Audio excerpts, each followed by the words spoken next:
இது பவானி அம்மா சமையல். இன்னைக்கு என்ன பார்க்க போறோம்னா ஆயிலே இல்லாம சிக்கன் கிரேவி எப்படி பண்றதுன்னு பார்க்கலாம். அதுக்கு முதல்ல நான் ஸ்டவ் பற்ற வச்சுட்டு சட்டி வச்சிருக்கேன். சட்டி காயட்டும். ஃபர்ஸ்ட் 3 பெரிய சைஸ் வெங்காயம் போட்டுக்கிறேன். 1/2 கிலோ சிக்கன் சுத்தம் பண்ணி வச்சிருக்கேன், அதையும் போட்டுக்கலாம். இதுல தண்ணி வச்சிடணும், தண்ணி இருக்கக்கூடாது. 2 ஸ்பூன் இஞ்சி பூண்டு பேஸ்ட், 1/2 டீஸ்பூன் சால்ட். இதை நல்லா கலரி விட்டணும். நல்லா மிக்ஸ் ஆகணும். நம்ம இதுல ஆயில் சேர்க்கல, தண்ணியும் சேர்க்க போறது இல்லை. ஏன்னா சிக்கன்ல தண்ணி அதுலயே வரும், வெங்காயமும் சேர்த்திருக்கோம், அதுல இருந்து வரும். இஞ்சி பூண்டு பேஸ்ட் சேர்த்திருக்கோம் இல்லையா, அதுல இருந்தும் வரும் தண்ணி. கலரி விட்டுட்டோம்.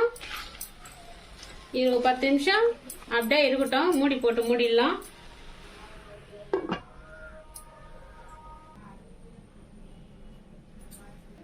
பத்து நிமிஷம் ஆயிடுச்சு. எப்படி இருக்குதுன்னு பார்க்கலாம். பாருங்க எவ்வளவு தண்ணி வந்திருக்கு பாருங்க சிக்கன்ல இருந்து.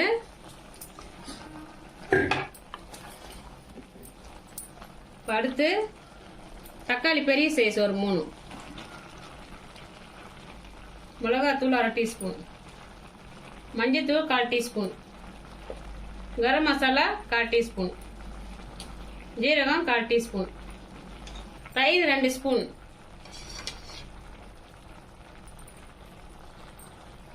பச்சை மிளகா அவங்க காரத்துக்கு ஏற்ற மாதிரி போட்டுக்கலாம். நான் ஒரு 5 பச்சை மிளகா போட்டுருக்கேன். இதை முதல்லையும் போடலாம், கறி போடலையா அந்த டைம்லையும் போடலாம், இப்பவும் போடலாம். தயிர் கூட வேணும்னா போட்டுக்கலாம், வேணும்னா விட்டுடலாம். எல்லாம் கலரி விட்டாச்சு. இது ஒரு 1/4 மணி நேரத்துலேருந்து 20 நிமிஷம் அப்படியே வேகட்டும். மூடி போட்டு முடிடலாம். ஸ்டவ் சிம்மிலே இருக்கட்டும். 20 நிமிஷம் ஆயிடுச்சு. பார்க்கலாம்.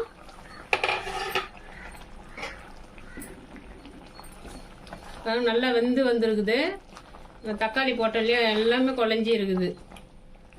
அவ்வளோதான், ரெடி ஆயிடுச்சு. கிரேவி பதத்துக்கு வந்துடுச்சு. இது பூரி, சப்பாத்தி, தோசைக்கு சைடிஷ் நல்லா இருக்கும்.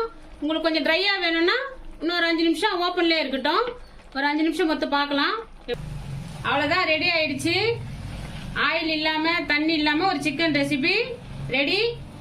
டயட்ல இருக்கிறவங்க, ஜிம்முக்கு போறவங்க இதை எடுத்துக்கலாம்.